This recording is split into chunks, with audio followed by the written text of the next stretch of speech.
નમસ્કાર વિદ્યાર્થી મિત્રો, 10 માટલાના ચેનલમાં આપનું સ્વાગત છે। શું વિદ્યાર્થી મિત્રો તમને બોર્ડ પરીક્ષાનો ડર લાગે છે?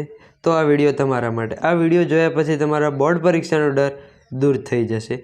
તો વિદ્યાર્થી મિત્રો, તમે ચેનલમાં નવા તો ચેનલને સબસ્ક્રાઈબ કરો, વિડીયોને લાઇક કરો અને શેર કરો। તો વિદ્યાર્થી મિત્રો, વિડીયોમાં અંત સુધી બન્યા રહેજો।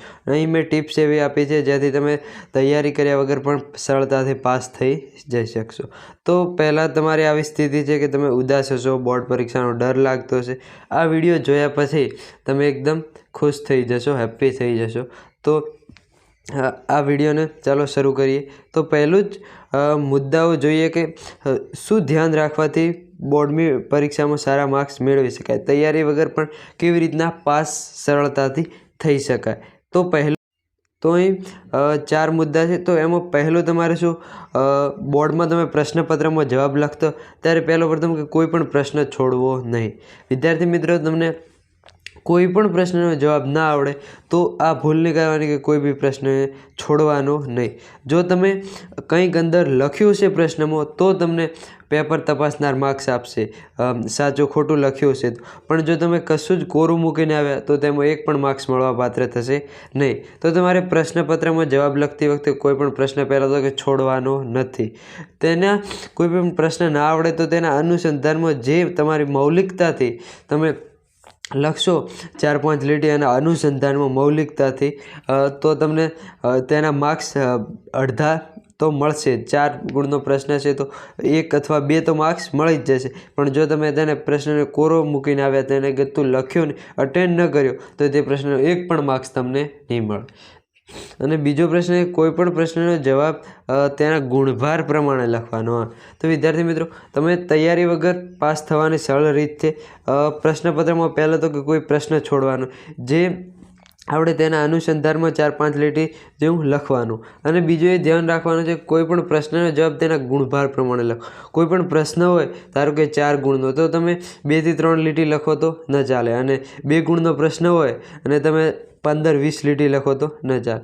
તો કોઈ પણ પ્રશ્ન હોય, ધારો કે 2 ગુણનો પ્રશ્ન છે તો 4-5 લીટી લખવાનું, અને 3 ગુણનો હોય તો 6-7-8 લીટી, અને 4 ગુણનો હોય તો 10 લીટી જેવો પ્રશ્નનો જવાબ લખવાનો। તો તમે કોઈ પણ પ્રશ્નનો જવાબ ગુણભાર પ્રમાણે લખશો તો તેમાં ચોક્કસથી માર્ક્સ મળશે। અને પેપરમાં લખાણ ચેક વિના સુંદર રીતે લખો। અને જો તમે ઇવન સાચો આવડતો હશે પ્રશ્ન તો બી તમે જો ચેક કર્યો હશે, સારી રીતે નહીં લખ્યો તો તમને માર્ક્સ મળવા પાત્ર થશે નહીં। અને બોર્ડ પેપર તપાસનાર છે તેને જોવે ત્યારે ખ્યાલ આવવો જોઈએ કે આમ સારું પેપર લખેલું હોવું જોઈએ। અને જો તેને સારું પેપર જોશે, સુંદર અક્ષર જોશે તો તમને ચોક્કસથી માર્ક્સ આપશે।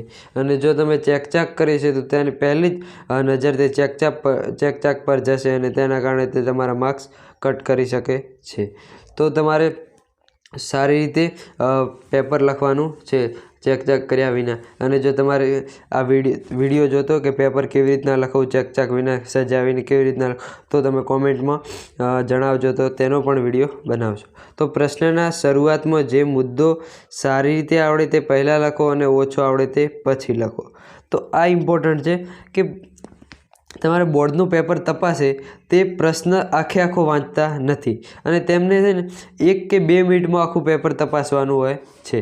અને તેટલા સમયમાં આખું પેપર તેઓ તપાસતા નથી અથવા વાંચતા પણ નથી। તે શું કરે, પ્રશ્ન હોય કોઈ બી તો તેની 2 કે 3 લીટી પહેલી વાંચે અથવા છેલ્લી લીટી, તો પ્રશ્નની પહેલી બીજી બે લીટીઓ વાંચે અને તે ઉપરથી તે નક્કી કરે કે આ પ્રશ્નમાં તેણે કેવું લખ્યું છે। તો તમારે શું યાદ રાખવાનું છે, કોઈ પણ મુદ્દો આવડે, સારો આવડે તે પહેલાં લખવાનો છે, અને જે ઓછો ફાવે મુદ્દો, જે ઓછો આવડે તેને પછી લખવાનો છે।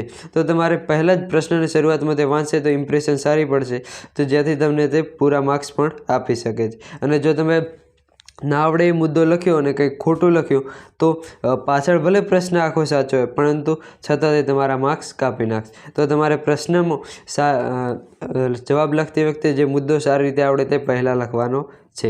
તો વિદ્યાર્થી મિત્રો, તમે આ 4 મુદ્દાઓને ધ્યાનમાં રાખી અને બોર્ડ પેપર લખશો તો તમે ઓછી તૈયારી કરી છે તો પણ પાસ થઈ જશો અને આટલા મુદ્દાઓને ધ્યાન રાખો તો આરામથી પાસ થઈ જવાય. અને તો વિદ્યાર્થી મિત્રો, વિડીયો પસંદ આવે તો વિડીયોને લાઇક કરો, ચેનલને સબસ્ક્રાઈબ કરો અને હવે તમારે બીજો કયો વિડીયો જોઈએ છે તે કોમેન્ટમાં જણાવો. Thank you.